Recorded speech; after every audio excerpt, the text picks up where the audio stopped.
기쁘다 산타 오셨네. 온 것 같습니다. 네. 네, 아침 투자 월요일 힘차게 문 열도록 하겠습니다. 저는 어잼입니다. 네, 여러분 안녕하세요. 저는 홍선입니다. 네, 산타가 온 겁니까? 왔어요. 아, 왔어요. 느낌이 아, 왔습니다. 느낌이 예, 왔어요. 산타클로스 커밍 투 국장으로 오셨습니다. 네. 예. 코스피 코스닥 현재 분위기 괜찮습니다. 음. 코스피가 1.86%, 코스닥이 1.29% 상승 중이고요. 네. 코스피가 4,095선, 7선 뭐 지금 이렇게 올라가고 있는 상황인데 오늘 4,100선까지도 볼 수 있을지 좀 보도록 하겠습니다. 오늘 4,000 사실 좋아. 100선 넘어가기도 했었는데. 네.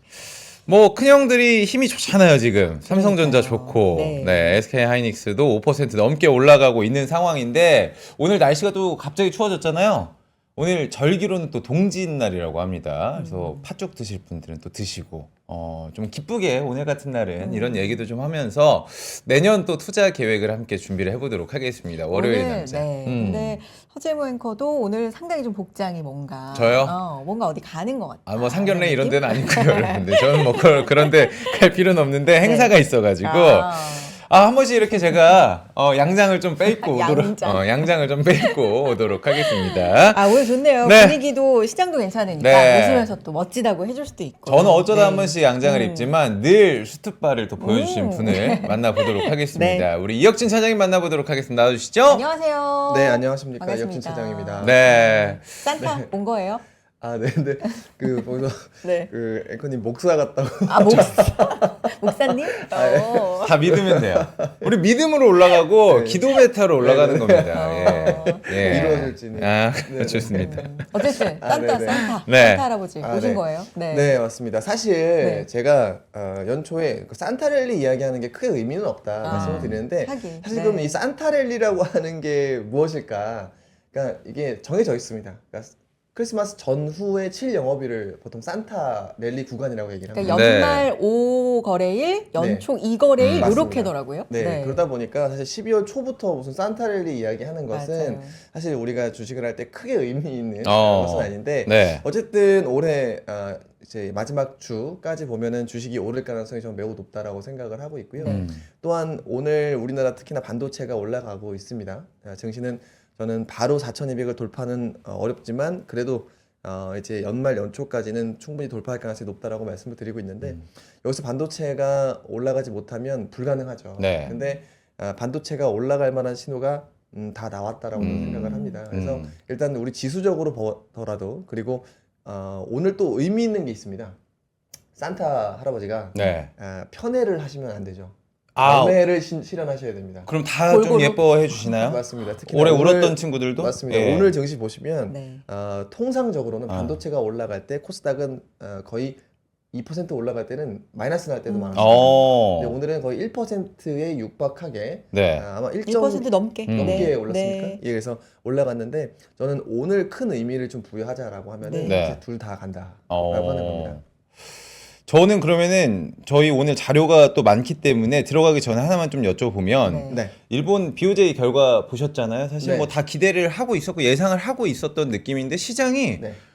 우려했던 것보다는 저는 크게 흔들림이 없었다? 아, 뭐 이런 네네. 느낌이었는데 그건 예. 좀 어떻게 보고 계세요? 아, 맞아요. 어. 이것도 사실 지난주 방송 내용이었는데요. 네. 전 두 가지로 말씀을 드렸습니다. 12월 우리 증시가 변동성을 굉장히 높았던 이유는 뭐냐면 과거에 Fear Greed가 아주 극단적인 공포 구간에 갔을 때 통상적으로 20거래일 이상, 20% 이상 주가가 하락했었습니다. 네. 근데 이번에는 Fear Greed는 극단적인 공포 구간에 들어갔었는데 증시는 사실 별다른 조정이 없었습니다.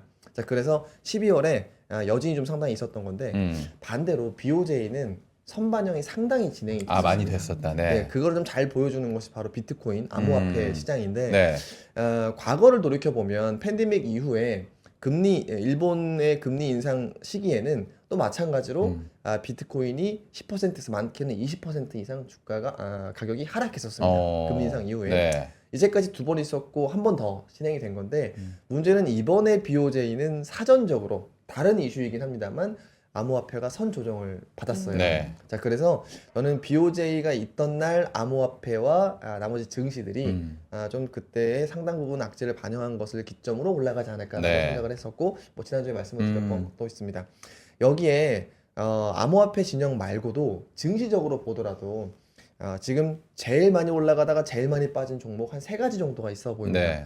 뭐냐면 뭐 비트코인의 피어에 가까운 종목이 아이렌, 그리고 이제 지금 AI 시장에 뭐라고 할까, 나쁜 카나리아라고 볼 수 있는 오라클. 오라클. 네. 오라클도 올랐던데. 네. 네, 맞습니다. 네. 그리고 지금 새로운 신성장 사업에서 가장 주목을 받아서 제일 많이 오르고 또 반대로 가장 크게 꺼졌던 것이 로켓랩. 로켓랩. 이 3가지 종목들이 12월 중순부터 너무 많이 빠졌었어요. 네. 그래서 지금 이 밸류에이션뿐 아니라 주가의 하단 정도가 도달했기 때문에 저는 증시 전반적으로 안팎의 신호에서 어느 정도 바닥 신호는 금요일께 나오지 않았나라고 좀 말씀을 드립니다.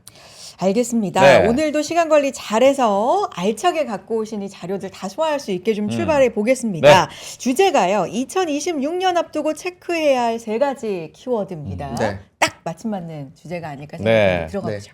네. 네.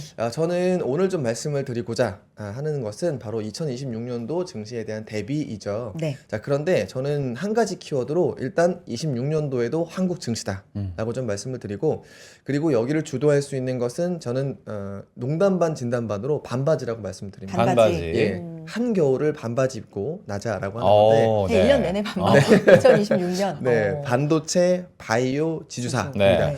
뒤에 말씀드리기 앞서서 각각의 이유가 있습니다. 자, 이익 측면에서는 반도체를 이길래야 이길 수가 없다. 두 번째로는 모멘텀 측면에서는 바이오가 제철이다.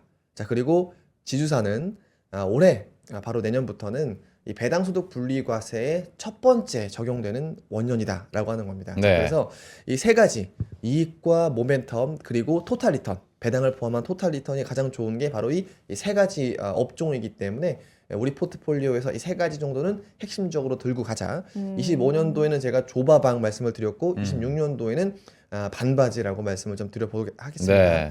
자, 하나부터 넘어가도록 하겠습니다. 자, 첫 번째, 우리가 지금부터는 내년이라고 말씀드리긴 어렵고 상반기까지의 금리 방향성이 되게 중요합니다. 자, 그런데 금리에서 가장 우리가 초점을 맞추는 것은 사실 요즘에는 시중금리는 아닌 것 같고요. 네. 기준금리에 상당히 많이 이벤트가 있는 것 같습니다. 그래서 바로 지난주에도 BOJ의 기준금리를 우리가 주목했던 것이죠. 자, 그러면 BOJ 지났으니까요. 다시 시장의 초점은 미국 연준으로 이동을 할 텐데요. 자, 미국 연준은 최근에 금리를 내리는 이유를 뭐라고 하죠?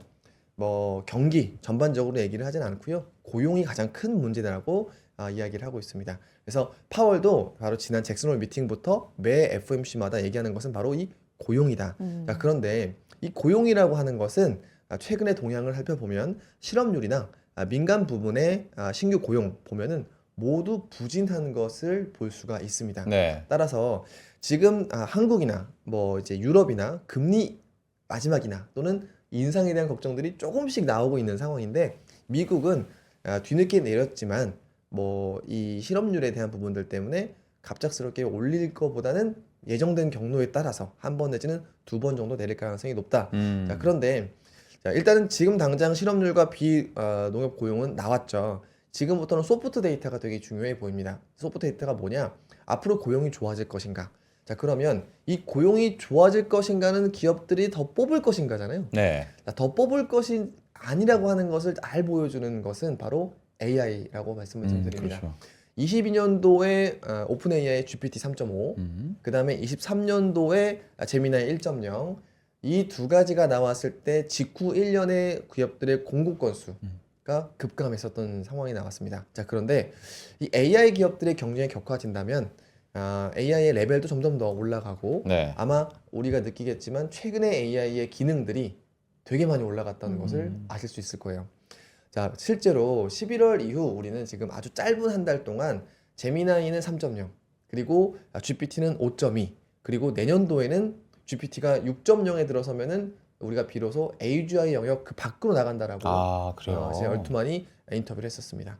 자, 그러면 우리 22년도부터 시작됐었던 AI 이후의 공급 건수 하락을 답습해 본다라고 했을 때는 앞으로 20년도 상반기는 뭐 여전히 화이트 컬러, 저희와 같은 직종들이 가장 큰 위기인 이런 상황이 상반기에는 유지가 되지 않을까 생각을 하고요. 그렇게 되면 연준 입장에서는 최소한의 리스크 매니지먼트를 위해 금리는 경로대로 내리지 않을까라고 최근 들어서 말씀을 좀 드리고 있습니다. 네. 자, 두 번째 이제 환율인데요. 아, 환율. 이제 아주 아픈 부분이고요. 네. 불편한 부분인데 우리에게 가장 큰 기회를 열어줄 부분이기도 하다라고 말씀을 드립니다. 자, 지난번 제가 말씀드렸던 것 중에 하나가 환율이 올라가는 구간에서 과거와 다른 점. 하나는 외국인들이 채권을 팔면서 나가더라. 네. 그래서 채권의 금리가 올라가면서 환율이 좀 올라가는 상황이 되게 이례적이다라고 말씀을 드렸습니다. 자, 그런데 또 하나의 이례적인 거는 지금은 달러 인덱스가 빠지는데도 불구하고 우리나라의 환율이 튄다라고 하는 겁니다.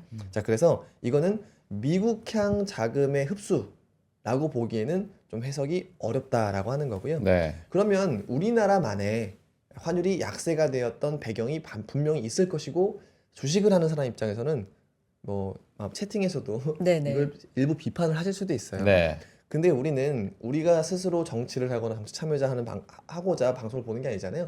주식하는 사람들입니다. 자, 그래서 자, 그럼 이런 현상을 주식 시장에서 어떻게 활용할 수 있을까? 자, 그래서 이제 뒷장표를 한번 보여드립니다.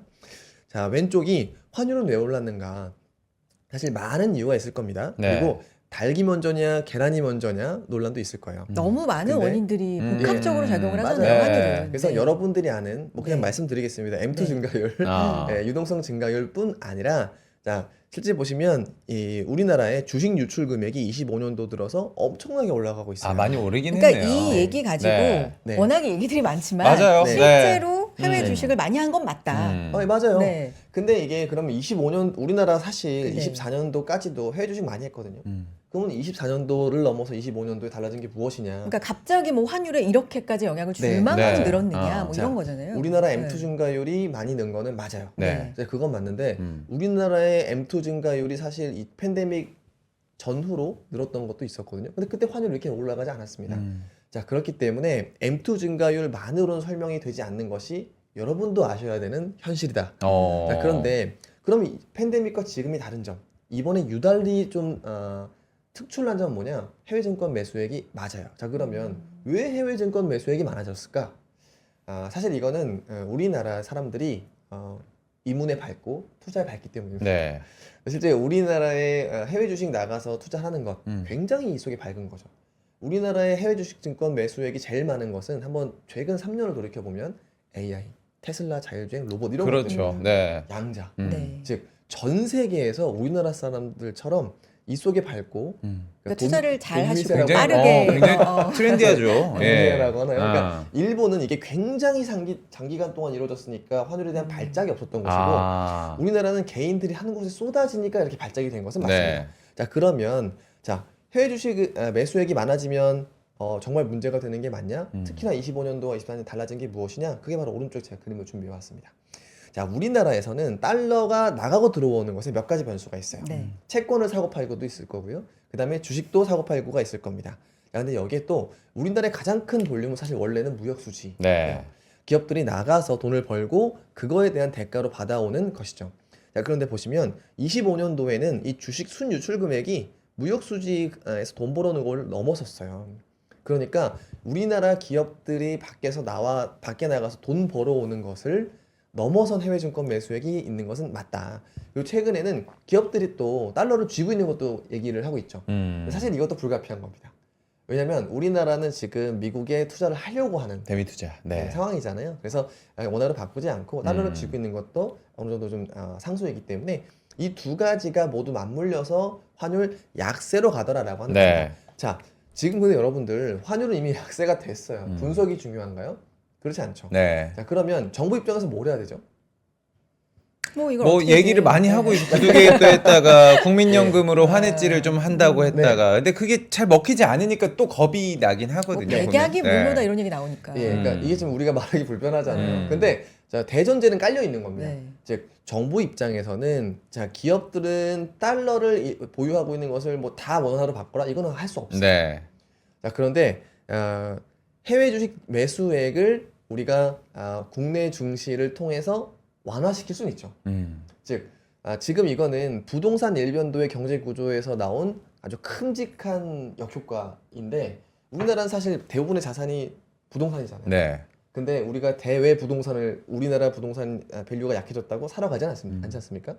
부동산의 경제가 너무 크다 보니까 그만큼 우리나라 증시에 대한 되게 취약한 상황이 나왔던 것이고 그러면은 이제 국룰이 생기는 거죠. 한국 부동산과 미국 주식이라고 하는 황금 포트폴리오. 아, 자, 정부 입장에서는 이거에 스크래치를 내야 되는 겁니다. 네. 즉 우리나라의 우리나라 부동산과 미국의 주식이라고 하는 이 황금 포트폴리오의 스크래치를 내야 우리나라 원화가 안정될 수 있는 이런 단서를 만들 수 있다라고 하는 것이고 그 대안 뭐 우리나라 증시가 줄고 있는 것이죠. 네. 그러니까 머니 무브를 네. 부동산에서 주식으로를 우리가 한번 네. 이제 보고 진행 중에 있잖아요. 네. 이거를 이제 미국 주식에서 한국 주식으로 요것도 하나 포함이 된다는 네, 말씀이죠. 맞습니다. 아. 자, 아직까지도 상당 많은 분들이 국내 주식에 대해서 편견을 갖고 있어요. 왜냐면 이러다 말겠지. 자, 이번에 코스닥 부양 정책 나와 직후에도 제일 많이 나온 기사 역대 코스닥 부양 정책들의 맞아. 네. 실패 사들이 맞아요. 나왔습니다. 네. 그러니까 오랫동안 아. 해왔으니까. 네. 음. 계속. 자, 그런데 네. 지금은 제가 26년에도 여전히 강조드리는 부분들은 네. 자, 미국은 트럼프의 장악력이 줄어들고 있어요. 네, 이번에 트럼프의 마가도 약해지고 있다라고 얘기를 하죠. 그 보수 진영에서도 싸우고 있다라고 하는 얘기 나왔어요. 그래서 저는 미국에서는 반 트럼프의 투자 아이디어가 나올 수 있다라고 생각을 하는데 자, 그런데 문제는 지금 우리나라의 대통령 지지율만 보면은 과거의 경로의 바깥에 있어요. 그러니까 이맘때쯤이면 지지율이 많이 빠져야 됐던 것이 과거의 패턴이었었는데 지금은 우리나라 증시가 올라가는 상당히 영향력이 있는 것 같아요. 그러니까 즉 지금은요 거의 우주의 기운이 정책적인 방향성으로나 네. 또한 지금의 문제에 대한 해결책으로나 우리나라 증시가 대안으로 떠오를 수밖에 없는 상황이고 내년에도 미국과 다르게 우리나라 정치 구조는 여전히 저는 블루 웨이브 상황이다. 그러니까 민주당의 색깔이 블루색이니까요. 그게 뭐 지방선거까지 이어질 것이고 더 맞아요. 넘어설 수도 있다는 거죠. 네, 맞아요. 자, 그렇기 때문에 네. 일단은 지금의 정치에 대한 파워, 음. 정치에 대해서 주도권은 여전히 지금 상황, 지난해 연초랑 비슷하고 네. 지난해 올해네, 올해 6월과 비슷하고 또 내년도에는 지방선거라고 하는 또 굵직한 이벤트가 있기 딱 때문에 6월에 있어요. 네, 중간에. 6월까지 네. 이 지지율을 올렸었던 지금의 상황을 크게 변동시키기 어렵다라고 하면은 저는 적어도 상반기는 국내 주식의 시간이 유지가 될 것이다라고 좀 말씀을 드리는 거예요. 자, 그래서 저는 지난주 나왔던 코스닥 부양 정책도 무시하지 말자라고 네. 좀 말씀을 드립니다. 음. 자, 그 다음에 말씀을 드리는 것이 자, 지난주에 왜 제가 반등의 시기라고 좀 말씀을 드렸는지예요. 전 다른 거는 차치하고요.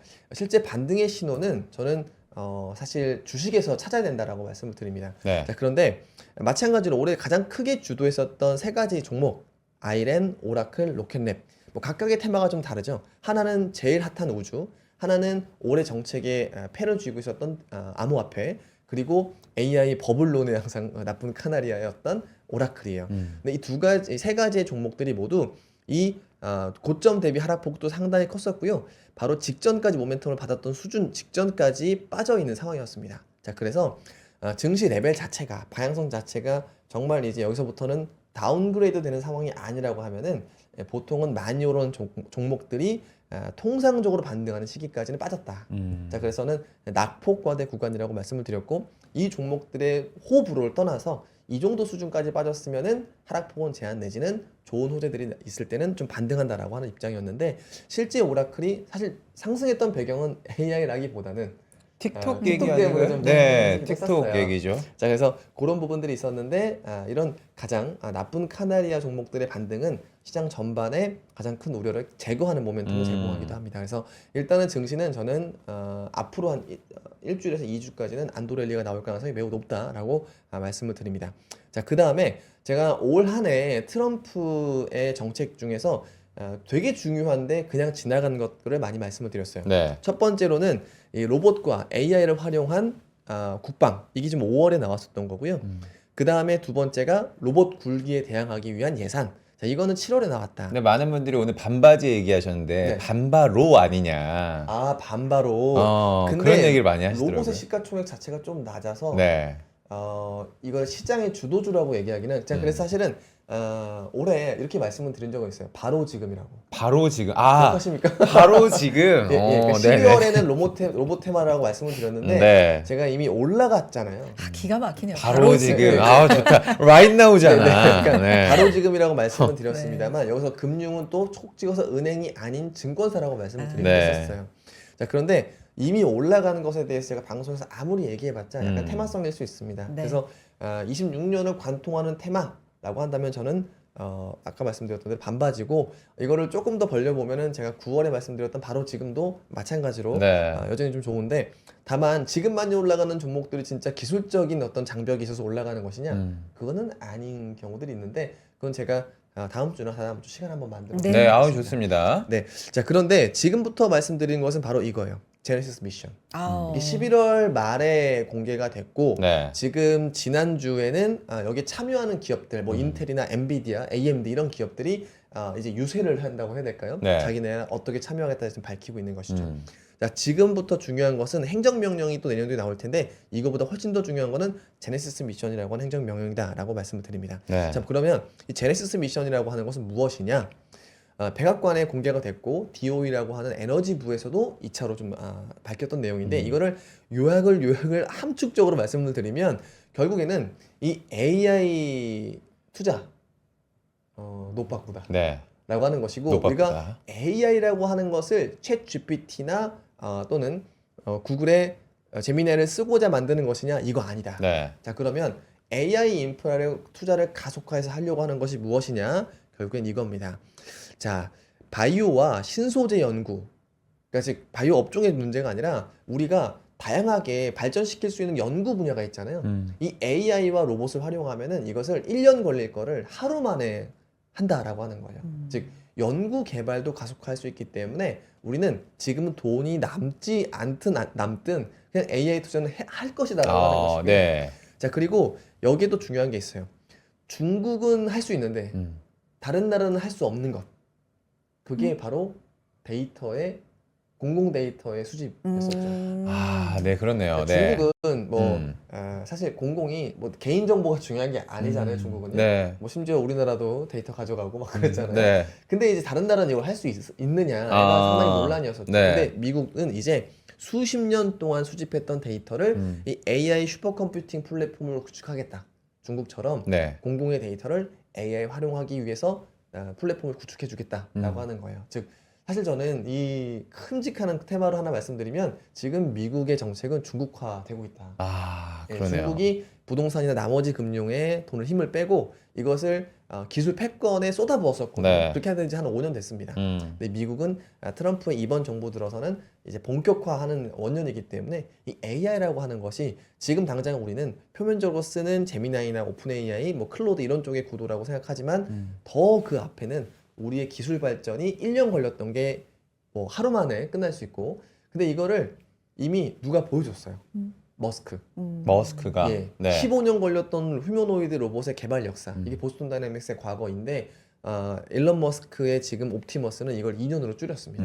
그런 것처럼 다른 바이오라든지 신소재 연구 이런 쪽에도 이 AI로 10년 걸릴 거를 1년 걸릴 거를 하루로 단축하겠다고 하는 미국의 패권 전쟁의 이면이 바로 이 AI 제네시스 미션에 있기 때문에 자, 지금부터는 우리의 기술 산업들 이 기술 산업 저는 조심스럽게 모든 것이 밸류에이션을 6개월, 1년이 아니라 2년, 5년 거를 땡겨올 수 있을 만한 시대가 다가오고 있다라고 생각을 하고 있습니다. 네. 이렇게 큰 그림으로 이름을 붙여서 뭐 제네시스 네. 미션, 뭐 아폴로 막 이런 거 예. 붙이는 건 진짜 좀 중장기적인 미션으로 길게 갖고 나가겠다라고 거의 뭐 1000명을 하는 그런 실제 수준이에요. 맞아요. 비유가 맨하튼 프로젝트랑 거의 네. 같은 수준이다 뭐 이런 얘기하지 않았습니까? 맞아요. 그러니까 네. 이게 지금은 핵무기보다 무서운 거는 AI 무기이겠죠. 그러니까 실제 예를 들어 우주 시대를 열린다고 하는데 우주 시대를 열기 되게 불편한 것들이 바로 사람이 나가기가 어려워서 네. 죽을 수도 있고 그렇죠. 그렇죠. 더 삶도 어렵고 네. 그래서 우리가 실제로 우리 태양광 판이라든지 뭐 이렇게 위성 통신 판이라든지 이런 것들을 보면은 다 쏘아 올린 다음에 종이접기로 펴서 만들거든요. 그러니까 사람이 못 나가니까 그렇게 한계가 있는 거예요. 네. 자, 근데 만약에 로봇이 우주에 나간다 했을 경우에는 얘기가 좀 달라지는 거죠. 그러네요. 네. 그러니까 지금 이번에 제네시스 미션에도 들어가 있습니다. AI의 활용으로 로봇을 우주화를 촉진할 수 있는 것은 이 로봇을 우주로 내보내는 것이다. 자, 그렇게 되면은 사실 이제 미국과 중국과의 격차가 이 제사형 로켓을 넘어서 이제 작업을 할 수 있는 거잖아요. 확 벌려지는 것이죠.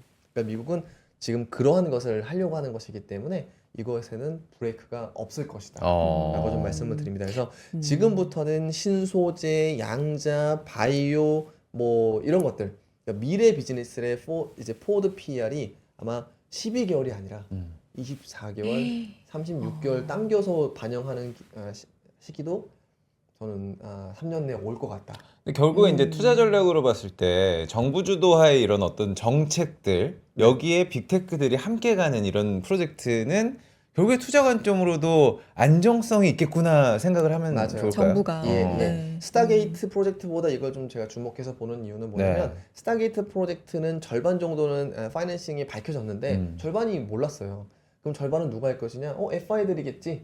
그러니까 이제 금리의 영향을 받을 수 있는 FI들이겠지라고 우리가 생각해볼 수밖에 없거든요. 근데 지금 이거는 야 이거 지금 FI의 금리에 연동될 게 아니라 정부의 국가적인 프로젝트다라고 하는 것을 그냥 못을 박아버렸고 이거에 대한 최종 지향점은 이거 AI 데이터 센터 얼마 하겠다 끝이 아니다. 네.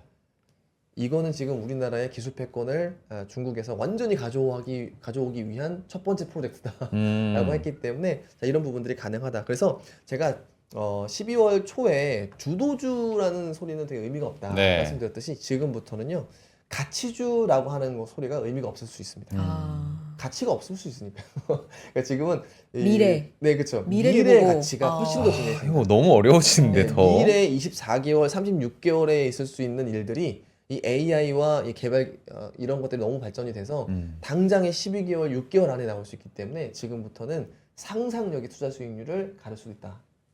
네, 이것뿐만 아니라 제네시스 미션뿐만 아니라 그 NSS라고 하는 국가 안보 전략이 예. 공개가 됐잖아요. 거기에도 워딩은 저는 거의 비슷한 것 같아요. 네. 중국 그리고 독자 노선, 미국 우선주의. 그러니까 이게 사실 트럼프의 뜻이라고 생각할 수 있겠지만 걱정이 되는 거는 아우 트럼프 힘 빠지면은 또 저기 정책이 바뀌고. 애매해질 거야 아. 이런 것들 네. 어떻게 보세요? 근데 그거는 저도 그렇게 생각을 하는 거는 일편이 있어요. 트럼프의 정치에 의한 것들은 저는 내년도에 힘이 좀 빠질 거다라고 생각을 합니다. 네. 다만 이 제네시스 미션과 과거 스타게이트 프로젝트의 주체가 사실 정부가 중요할까요? 기업들이 중요할까요? 기업들이 중요할 수 있겠죠. 저는 여러분들 제가 또 중장기적으로 하나의 그림이 있는데 네. 뭐냐면 자 우리나라에 쿠팡 사태가 있었어요. 근데 우리 쿠팡 끊을 수 있나요? 그러니까 미국이 그러니까 절대 안 탈파하는 된다고. 분들도 많긴 한데 그러니까 어떤 이게 되게 분들은 무서운 겁니다. 이거 불편하다 네. 이런 소리도 있고. 그 다음에 그러니까. AI에서 오픈 AI와 구글이 마음에 안 든다라고 아. 제미나이가 예를 들어 마음에 안 든다라고 해서 네이버 네이버분들 죄송합니다. 네이버 AI 쓸까요? 그러니까 이게 어느 순간 기업의 이익이 커진 만큼 네. 기업의 영향력이 훨씬 더 커져서 우리 왜 미래도시 우리 미래 영화 보면은 정부보다 기업의 힘이 그다음에 국가의 구분도 좀 애매해지는 그렇죠. 이런 시대를 미래 영화에서 볼 수가 있었는데 이미 저는 그 한중간을 지나고 있지 않나라고 생각을 합니다. 네. 우리나라뿐 아니라 전 세계에서 장기채 발행이 되게 불편해지고 있어요. 그러니까 국가에서 자금을 조달해서 돈을 쓰는 건 불편해지는데 주식 시장은 시총이 계속 커져서 네. 민간 시장의 자본 조달, 즉 IPO 시장은 되게 호황입니다. 그래서 저는 25년 전후로 보면은 가장 큰 변화는 국가의 힘보다 민간의 힘이 상당히 커지는 시기가 왔다라고 생각을 하기 때문에 네. 더군다나 이 AI라고 하는 것은 국가가 사실 할 수 있는 것은 데이터를 주는 것이고요. 네, 사실 민간의 힘이 가장 커지는 그 트리거라고 생각을 하고 있기 때문에 이게 뭐 AI 버블론과 별개로 비가역적인 변화가 예상이 된다라고 네. 생각을 합니다. 그래서 이제 앞서서 네. 결론적으로는 우리 코스닥도 이제 좀 네. 믿어볼 때가 됐다. 맞습니다. 이런 말씀해 주셨잖아요. 코스닥 얘기인데요. 네. 자, 그 다음에 지금 우리나라의 문제로 다시 끌고 와서 네. 네. 자, 지금 미국의 AI 프로젝트를 보면은 다 미국 가는 수가 있죠. 우리나라의 SK 하이닉스, 삼성전자가 아무리 매력이 있어도 이러면 미국 판이 되겠네라고 생각할 수도 있습니다. 그래서 환율이 올라가는 것도 이미 벌어진 일들이에요. 자, 그런데 코스피만으로 우리나라의 환율이 잡히지 않았던 거죠. 그러니까 우리나라 증시 전체를 레벨업 해야 한다면 아직까지는 코스닥에 대한 숙제가 남아있다라고 하는 겁니다. 자, 이 숙제를 풀기 시작했다라고 하는 거고요. 실제 정부에서 지금 코스닥 시장 신뢰, 혁신 제고, 금융위에서 발표를 했는데 뭐냐면 첫 번째, 다산다사. 빨리 상폐시키고 빨리 상장시키자. 아, 그래요? 아, 오. 네. 이거 저는 이 코스닥 밸류업의 근본이라고 생각을 합니다. 네. 자, 뭐냐? 지금 코스닥 사람들이 왜 안 하죠? 상폐되니까 안 하는 겁니다. 그리고 이게 상폐될 만한지 안 한지 우리가 분별할 수 없습니다. 왜냐? 리딩방이나 뭐 어디 텔레그램에서는 이거 좋다고 뭐 나온다고 하니까요. 네. 그러니까 이런 수급의 늪에 개인 투자들이 빠지는 거예요. 자, 그러면 그러다가 이렇게 축적이 되다 보니까 우리나라의 기관이나 외국인들은 코스닥에 투자하지 않았습니다. 투명하지 않았었기 때문에. 네. 자, 그래서 결론적으로 코스닥은 수급이 굉장히 열세예요, 항상. 연기금도 별로 안 들어오고요. 외국인도 항상 코스피사고요. 그냥 개인 투자가의 뭐랄까요, 변동성 마켓이 돼버렸던 거죠. 자, 그래서 빨리 상장시키고 빨리 상폐시키는 것은 이제 코스닥의 거버넌스의 근본을 해소하는 일이라고 저는 생각을 합니다. 자, 그리고 또 하나는 지금 보시면 지금 기관 투자가들의 투자 비중이 코스피의 3분의 1도 되지를 않아요. 네. 자, 그래서 저는 이 코스닥의 기관도 상당히 많이 들어오게끔 해줄 거라고 생각을 하고 그러려면 이 기저수급, 즉 세제 혜택이라든지 이런 것들을 줄 수밖에 없다. 자, 그런 단서들은 지난주에 이미 다 나왔다 네. 생각을 합니다. 자, 근데 여기에서 이미 마중물도 저는 국민성장펀드라고 생각을 합니다. 뭐 매년 30조 쓸 거고 전체는 150조 쓴다라고 얘기했는데 여기에서 한 4분의 1 정도는 직간접 주식 투자인 겁니다. 자, 그래서 제가 항상 최근에 미래에셋 벤처 투자가 되게 많이 올라가요. 네, 맞아요. 스페이스X 네. 테마이기도 합니다만 사실은 최근에 미래에셋 벤처 투자 말고도 VC 종목들이 되게 주가가 좋습니다. 자, 왜 그러냐? 결국에는 이 벤처 투자의 ROE가 높아진다라고 하는 거죠. 그러니까 투자금은 정부에서 마중물도 많이 공급을 해주고 네. 또한 다산다사 상장도 많이 시킨다라고 하는 거예요. 그러면은 벤처 투자하시는 기업들의 투자 수익률도 제고가 되겠죠. 근데 잘 보면 벤처 투자 그 주식들의 주가는 코스닥의 선행지표 역할을 했습니다. 그렇기 때문에 지금의 미래에셋 벤처 투자, 나아가서 다른 벤처 투자 기업들도 주가가 올라갈 가능성이 높은데 이거는 코스닥의 내년도 증시를 좀 시사하는 것이다 라고 좀 말씀을 드립니다. 네. 좋습니다. 알겠습니다. 오늘 또 여기까지 거시적으로 듣고, 봤다가 우리 코스닥까지 쭉 한번 네. 살펴봤는데 저희 잠깐 광고 듣고 와서 2부에서 여러분과 또 함께 하도록 하겠습니다. 잠깐 광고 듣고 올게요. 광고 타임.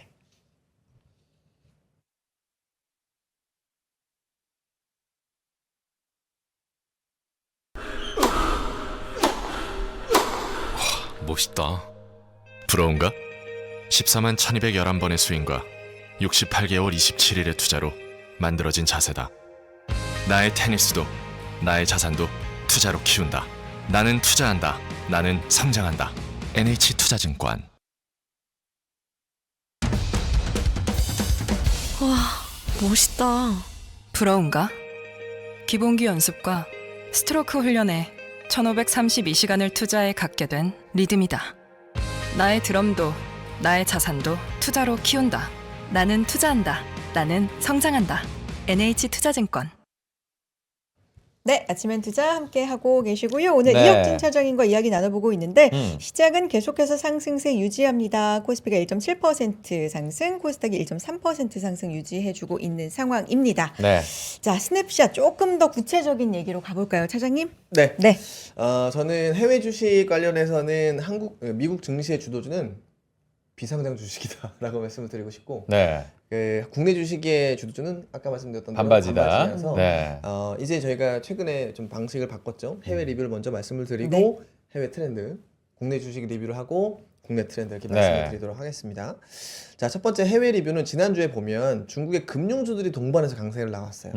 예, 아무래도 중국의 정책들이 이제 금융 기업들에게도 좀 원화적으로 가다 보니까 뭐 사실은 증권이나 그다음에 보험주들이 전반적으로 좀 많이 올랐던 해가 됐고 시기가 됐고 최근에 보면 또 미국에서는 룰루레몬 그리고 유럽에서는 푸마 이런 종목들이 올라가고 있어요. 네.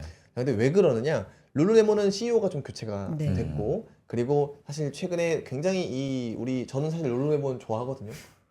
근데 보면은 약간 뒤늦게 가는 건가 하는 생각도 좀 들어요. 네. 왜냐면 알로라든지 음. 그다음에 같은 경우에도 네. 옷을 만들고 그러다 보니까 야, 근데 제가 비교해봤는데 결국에는 룰루레몬의 옷이 좀 재질이나 이런 것도 가장 좋아요. 그래서 제가 봤을 때는 애슬레저에서의 나이키적인 이미지가 좀 있다 보니까 잠깐 갔다가 다시 유행도 좀 돌아올 거라고 생각을 하는데 네. 어쨌든 이 룰루레몬들이 룰루레몬 주가 반등하고 있다라고 하는 것이고 최근에 또 푸마의 주가 상승이 되게 이례적입니다. 그러네요. 근데 푸마가 올라가는 거는 중국 기업에서 인수한다.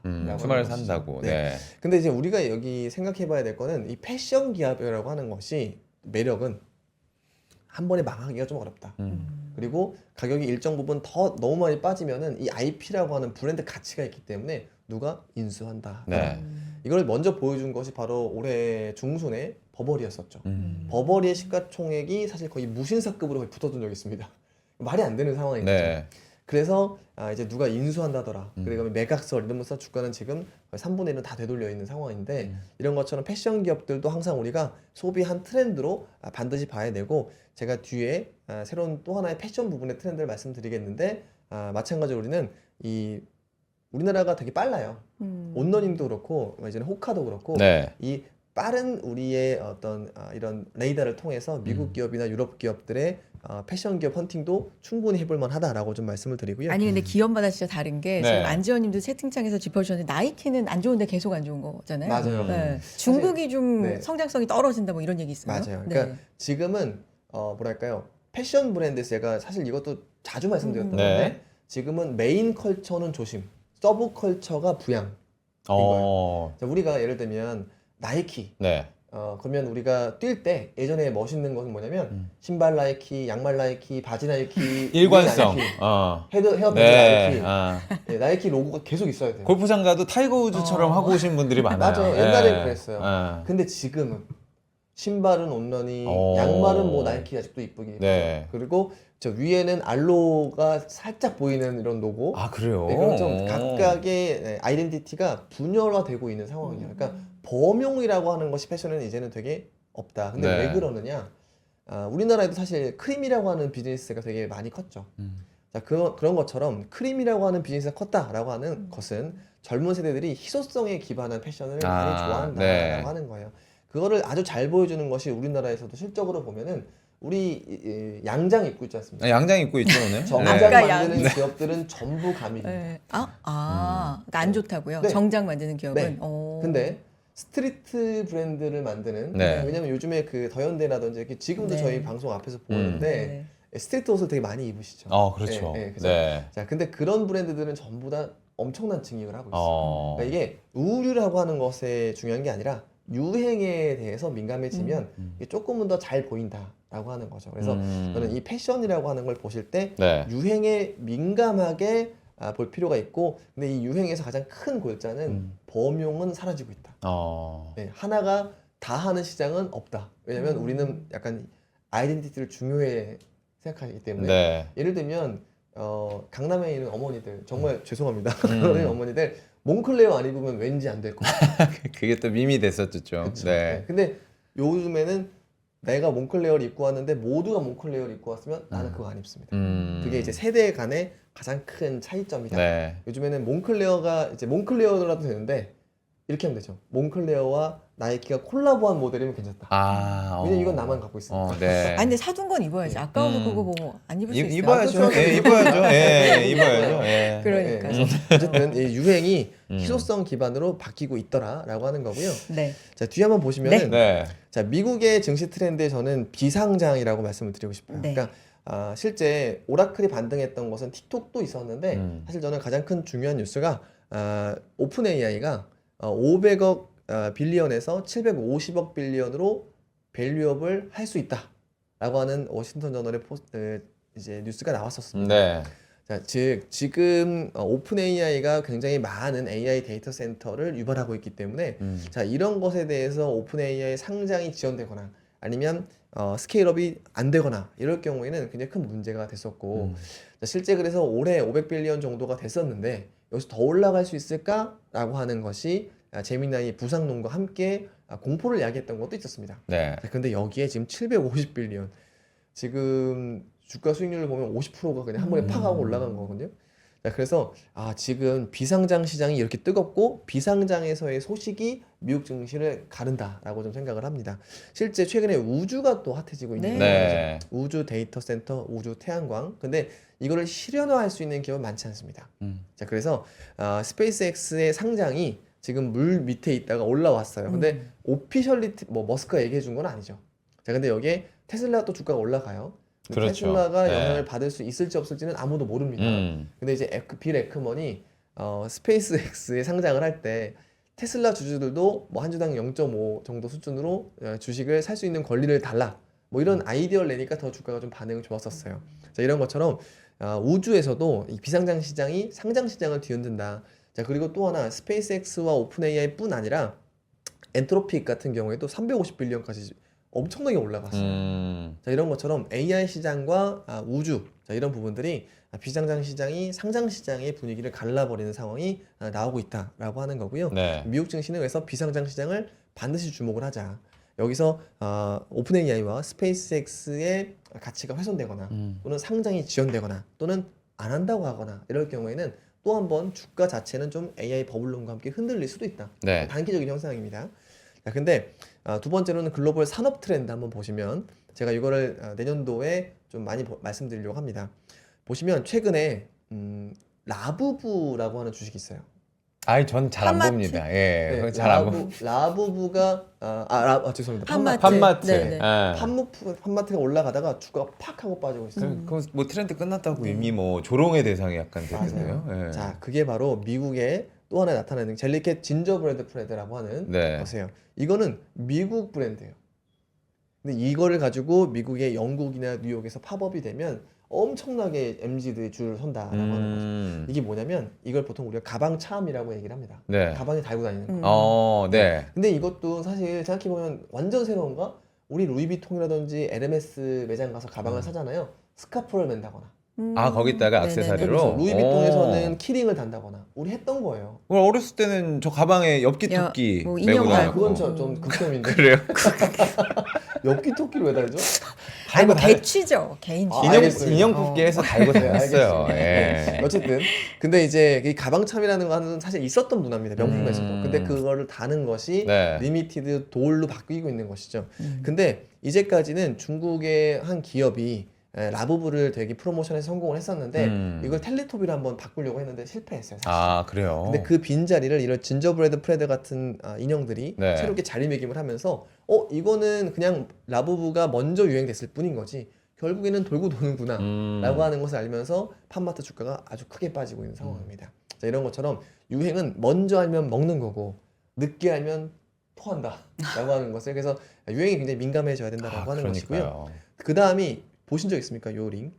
아니요. 이게 뭐 스마트링 같은 네, 건가요? 스마트링. 네. 자, 이게 사실 최근에 갤럭시랑도 싸우고 있어요. 법적으로. 음. 뭐 카피를 했니 아니. 네. 오우라링이라고 하는 건데 이게 끼고 자면 내 수면이라든지 그다음에 내 신체의 밸런스를 계속해서 알려주는 거예요. 네. 자, 그래서 일정 내가 이제 잠을 좀 설치거나 잘 때 좀 딴 생각을 해서 신체 리듬이 망가지면 계속해서 잔소리를 하는 거예요. 잔소리. 그래요? 뭐 네, 그래서- 울리나요? 울리고 핸드폰을 알려주는 어플이 또 거예요. 있구나. 그래서 제니퍼 네. 애니스톤이라고 하는 연예인 아십니까? 네네네. 그래서 프렌드에 나오는 네. 프렌즈에 나오는 여주인공인데 자기가 이 오우라링에게 중독되고 농락당하는 거야. 그래요? 끊을 수가 없다라고 얘기를 하는 거예요. 그러니까 그만큼 좋다는 얘기도 아, 되네요. 네. 실제로 그래서 이 오우라링이 지금은 이 헬스케어 이 링에 스마트 링에 어느 정도 석권을 하고 있는 네. 상황이고 그러다 보니까 또 재밌는 점은 패션 브랜드들이 같이 콜라보하자. 협업을 뭐 해요 또. 프라다라든지. 예. 오. 그러니까 그래서 저는 이 정말 요즘에는 AI나 IT가 패션과 접목되는 것도 우리 반드시 주목을 해야 돼요. 네. 메타도 지금 우리 레이벤이랑 같이 하고 음. 또 구글 같은 경우에도 우리나라 젠틀몬스터랑 하듯이 그렇죠. 네. 이렇게 IT와 패션이 융합되는 것도 우리 반드시 주목을 해야 된다고 아. 하는 것이고요. 그 다음에 이제 세 번째가 되게 흥미로운 변화입니다. 휴먼 메이드라는 브랜드 아십니까? 휴먼 메이드. 약간 일본 들어는 스트릿 봤어요. 브랜드 같기도 네. 하고요. 저거 보니까. 저희 방송이 이렇게 아재입니다, 여러분. 네. 그러니까. 아, 나 자, 큰일 났다. 들어는 진짜. 봤어요. 아예 못 따라간다. 예, 압구정과 음. 성수동에 매장이 있어요. 있어요? 이거는 그냥 사지 못하고요. 줄 서야 살 수 있는 옷입니다. 근데 이 옷 브랜드는 일본 브랜드예요. 네. 이 일본 브랜드의 요 니고라고 하는 사람이 만든 디렉터인데 어. 자, 근데 이 니고가 만든 것은 유니클로, 그다음에 과거에 베이프. 아, 베이프. 저희 왜 돌아다니면서 베이프 광고 달려 많이 있더라고요. 보죠? 고릴라. 네. 네. 그 디렉터가 만든 휴먼 메이드라고 하는 브랜드입니다. 자, 근데 아, 이제 이게 문제는- 상장했어요? 네, 얼마 전에 오. 상장을 했어요. 네. 근데 매출액이 한 1,500억, 시총이 8천억에서 9천억입니다. 아. 이 말은 우리가 아는 우리 의류라고 하는 영역은 PER, 전체 순이익 대비 뭐 10배도 채 되지 않는 것이 우리가 있는 양장이나 네. 아니면은 그냥 우리가 많이 보는 브랜드들. 네. 맞아요. 네, 그런 거죠. 근데 이미 미국과 이제 실제 일본 시장에서도 요즘 아이들이 많이 입는 힙한 브랜드가 상장을 하면은 아, 그래요? 순이익이 아니라요. PSR, 어. 매출액 대비 3배나 4배를 받는, 이거 마치 로봇도 아닌데 그러니까. 이런 핫한 시가총액이 형성이 되더라라고 하는 겁니다. 네. 힙에 대한 네. 유행에 대한 프리미엄이 또 붙는군요. 맞습니다. 아니, 혁진이 형님도 뭐 주말에 압구정에 저렇게 서 있어요, 그러면은? 저는 저렇게요? 예, 아니 아니요, 저기 옷 사러 가서. 옷 사러요?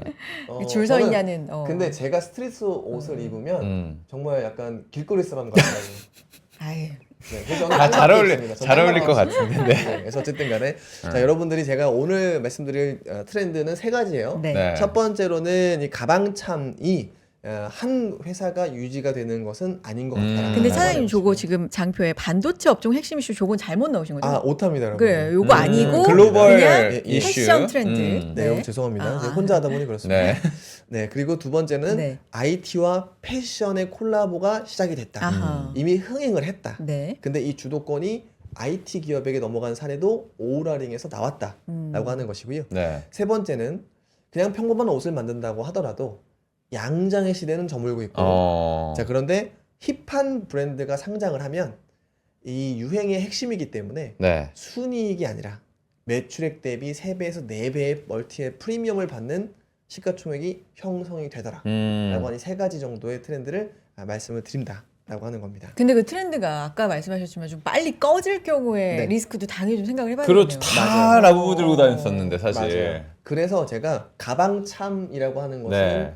굉장히 오랜 트렌드고 이 가방참의 주도권은 바뀐다라고 하는 거죠. 네. 그 다음에 두 번째는 오라링에 대한 투자 아이디어를 말씀드린 것이 아니라 IT와 패션의 콜라보는 굉장히 장기 트렌드. 아, 좀 더 큰 줄기로. 그렇죠. 네네네네. 그 다음에 이 여기에서 세부적으로 누가 뜨는지에 대해서 우리 옛날에 왜 모바일 게임 때 네네. 맨 처음에 모바일 게임은 상당히 큰 트렌드였지만 맨 처음에는 애니팡이 딱 하고 터뜨렸잖아요. 아, 그렇네요. 네, 그런 것처럼. 네. 근데 그 애니팡 엄청 많이 올라갔고요. 그 다음에도 모바일 게임들은 다 좋게 많이 올라갔습니다. 컴투스라든지 이런 것처럼 요 개념으로 말씀을 좀 드리고 패션에서도 개별 패션에서도 저는 요즘에 힙한 브랜드를 만드는 기업들은 우리 지금 PER 10배 이하의 이제 뭐랄까 레거시라고 해야 될까요? 자, 이런 것들을 넘어서 매출액 대비도 2~3배가 넘는 시가총액을 형성하는 사례가 일본에서 나왔다라고 네. 말씀드립니다. 국내 리뷰 가볼까요? 네, 국내에서는 자 그래도 말씀을 또 이제 지지를 했지만 네. 시간이 그래도 과거보다 합리적으로 아, 나와. 좋아요. 지금 어. 거의 정말 좋은 그러니까, 소식입니다. 어. 저희가 처음으로 오늘 있는 장표를 다 네. 보여드릴 수 있을 것 같아요, 지금. 네, 자 지금 이제 국내 리뷰에서는 제가 지난주에 방송을 할 때 바이오 빠진 건 좀 억울하다라고 네. 말씀을 드렸습니다. 근데 마침 금요일께 상당 부분 많이 반등을 했습니다. 음. 또 오늘은 반도체가 항상 좋다 보니까 반도체가 좋을 때는 바이오가 빠집니다. 그래서 지금은 좀 업앤다운이 있는데 전 여전히 반도체가 좋은 것만큼 예전에는 바이오가 빠졌거든요. 네. 하지만 내년도에는 같이 갈 가능성이 매우 높다라고 좀 말씀을 드립니다. 자, 그리고 오늘도 마찬가지인데 우주 테마가 굉장히 강세를 보이고 있어요. 이 인텔리아 테크라고 하는 기업은 사실 원래는 이 선박에 안테나를 만드는 네. 기업이었습니다. 자, 근데 이 선박에서 안테나를 만들어서 통신을 한다라고 하는 것은 결국엔 위성을 이용하는 거지 않습니까? 자, 그러다 보니까 머스크의 테슬라는 스페이스X는 아닌데 원웹이라고 하는 네. 세컨 티어의 기업에서 또 이제 상당히 많은 공급 물량을 갖고 있습니다. 자, 그런데 이 우주 산업은 또 특이하게요. 자동차처럼 그냥 아무나 자동차도 뭐 100% 그러긴 아닙니다만 기업 간의 콜테스트를 통과하는 게 끝이 아닙니다. 미국의 우주 항공국의 승인을 받아야 돼요. 네. 자, 그러다 보니까 우주 항공국의 승인을 받아야 되는 어려운 미션이 있으니까 뭐 예를 들면 인텔리안 테크가 원앱을 한다고 했을 때 원앱이 다른 뭐 B, C, D 이런 기업을 막 쓰는 것이 아니라 상당한 독과점적인 구조가 부품사에 있다라고 네. 하는 겁니다. 그래서 좀 인기가 최근에 많아진 상황이고요. 네. 최근에 보면 SM과 같은 엔터 기업도 상당히 주가가 맞아요. 좋습니다. 음. 제가 200일 이평선이 항상 이제 정말 중장기 추세선이라고 많이 말씀을 드리는데 200일 이평선을 기준으로 하이브 같은 경우는 위에서 반등을 하고 있는 상황이에요. 네. SM과 YG, JYP가 모두 바닥에 있었습니다. 근데 SM이 먼저 통과할 조짐들이 보이고 이어서 JYP까지 넘어서는 조짐들이 보입니다. 그러면 보통 업종에서 가장 큰 종목 두세 개가 같이 200에서 돌파한다라고 하면은 네. 그 업종에 대한 추세 반등 신호이기 때문에 우리는 앞으로 좀 그런 부분들도 같이 보면 좋겠다라고 좀 생각을 하고 있고요. 네. 반대로 지난주에 보면은 2차 전지 업종들이 좀 좋지 않았어요. 아, 그렇죠. 근데 여기에 좀 핵심 트리거는 사실 두 가지였죠. 유럽에서 당초 계획했었던 전기차 전환 계획을 이제 완화했다던가, 그다음에 LG에너지솔루션이 지난해 받았었던 공장 가동률을 높이기 위해서 받아놓은 수주, 포드 수주가 네. 한 가지 좀 이제 취소가 됐었죠. 맞아요. 이것 때문에 공장 가동률이 거의 10% 이상 손실을 본다라고 하는 것들로 그러니까 주가가 포드는 빠졌습니다. 아예 전기차에서 좀 손을 뗀다. 그러니까요. 뭐 이런 거잖아요. 네. 자, 그런데 네. 여기에서 저는 좀 조심스럽습니다만 네. 제가 11월 동안에 빠진 반도체는 사자. 추세적인 매매는 좀 멈추자라고 말씀드렸는데 이것도 2차 전지는 지금부터 좀 비슷한 말씀드리겠습니다. 네. 2차 전지가 빠질 때는 사자. 음. 추세 매매는 모르겠다. 음. 근데 왜 그러냐? 지금 전기차에서의 성장이 원래 2차 전지 반등의 트리거가 아니었었기 때문입니다. ESS 때문이었습니다. 그래서 내년도에 ESS의 성장은 저는 뭐 상수라고 생각을 합니다. 다만 전기차 이제 대형 배터리 매출액 전체 비중에선 5분의 1, 정말 잘 나오면 4분의 1 정도로 작기 때문에 이걸 상방을 뚫을 수 있는 이슈는 아닙니다만 네. 밴드 플레이는 우리한테 엄청난 즐거움을 줄 수도 있다. 예, 남들이 빠질 때 안 좋은 뉴스, 올라갈 때 뭐 추세 전환 뉴스 이렇게 할 텐데 이거는 LG엔솔 기준으로 말씀을 드리더라도 충분히 밴드 플레이를 할 수 있는 구간이다라고 생각을 합니다. 네. 어쨌든 올해 연말과 내년 초 상반기까지는 이선지는 밴드 플레이가 충분히 가능한 한 테마 구조와 밸류에이션이다라고 좀 말씀을 드리고요. 네. 자, 그 다음에 제가 반도체와 바이오 두 개를 같이 강조드립니다. 네. 자, 그런데 왜 그러느냐? 그냥 반도체만 이제 얘기하면 되지 않냐? 한번 보시면 위에가 코스닥 코덱스 바이오고요. 맨 위에가 반도체고요. 네. 반도체가 맨 아래가 위에가요? 네. 이제 바이오. 바이오입니다. 자, 그런데 보시면 늘상 구간마다 하나가 올라가면 하나가 빠지는 구간들이 나와요. 하나가 올라가면 하나가 빠지는 구간들이 이제 나옵니다. 네. 자, 그런데 이 두 개를 같이 가졌을 경우에는 나름 변동성 관리가 되면서 주가는 올라갈 수 있는. 그래요. 보시면 이 가운데 두 가지를 평균 낸 게 이 가운데 황금색입니다. 네. 보시면 이 두 가지를 조합을 하면은 변동성은 잦아들면서 거의 한 40% 정도 수익을 아웃퍼폼한 것을 볼 네. 수가 있죠. 그렇기 때문에 저는 내년도까지도 반도체와 바이오를 같이 가져가는 포트폴리오를 좀 추천을 드리고 있습니다. 물론 포트폴리오 원칙에서 이건 제가 유료 버전이긴 한데 네. 시가총액 비중도 같이 가져가셔야 됩니다. 그러니까 바이오가 아무리 좋잖아요. 바이오를 막 60%, 70% 가져가시면 절대 안 됩니다. 네. 시가총액을 감안한 비중을 반드시 예를 들어 삼성전자가 시가총액이 이제 1000조가 됐다 네. 하면은 이 1000조만큼 내 비중에서도 나름 참고해서 비중을 가져가셔야 되는 것이고 바이오가 예를 들어 50조를 갔다 네. 이러면 바이오도 조금 더 비중을 높게 가져가면 되는데 바이오가 만약에 10조다 너무 많이 가져가면 안 되고요. 그래서 포트폴리오를 하실 때 지수를 비트를 하자는 건 아니라고 하더라도 네. 참고로 분명히 이걸 하셔야 된다. 시총을 비율로 따지면 그래도 너무 격차가 크지 않나 싶긴 해요. 맞아요. 네. 그래서 반도체 바이오를 같이 가져갈 때도 네. 반도체 비중을 상당히 많이 가져가는 거는 맞다. 음. 근데 여기에서 바이오의 비중을 조금 더 10%포인트 정도는 여유분을 둘 수 있죠. 네. 그래서 저는 기본적인 베이스는 시총, 그 다음에 바이오를 좀 미세 조정, 좀 이렇게 하시는 걸 추천을 드리고 있고요. 그래서 시총 비중 정리해 주셨네요 또. 네. 자, 근데 진짜 중요한 내용은 이건데 요거까지. 좋아요. 또 시간이 또 망했네요. 자, 자, 보시면 자, 괜찮아요. 여러분들 보시면 네. 자, 지금 메모리 반도체 강조 드리는 겁니다. 반도체 시장 전반이 밸류에이션이 디스카운트 된다고 하더라도 메모리는 유틸리티적인 성격이라고 강조 드리고 있어요. 근데 여기에 이익을 보더라도 마찬가지입니다. 지금 마이크론과 TSMC의 이익률이 26년도와 27년도에 붙기 시작합니다. 붙었네. 자, 그런데 마이크론만 볼 게 아니라 네. TSMC도 과거에 다르지 않았어요. TSMC 원래 시클리컬이었고요. 영업이익률은 30% 내외였었고요. 네. PBR도 3배 내외였었습니다. 근데 이게 영업이익률은 40% 밴드로 올라가고 PBR은 5배 이상 올라갔어요.